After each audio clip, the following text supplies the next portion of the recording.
Big बॉसच्या विनरचं मला माहित नाही, पण आयुष्याचा विनर कोण असेल तर तो फक्त निलेश घारे मामाच असेल. आणि एकच सांगतो, घनश्यामला आणि निलेश घारे मामाला खेळ करायची सांगायची गोष्ट नाही.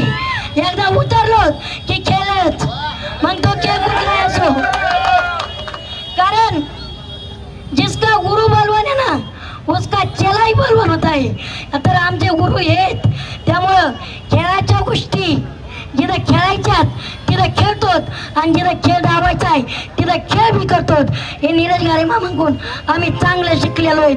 त्यामुळं आम्हाला कोणी शिकून आहे खेळायचं कसं आणि एखाद्याला उडवायचं कसं. चला आजच महाराष्ट्राचा विनर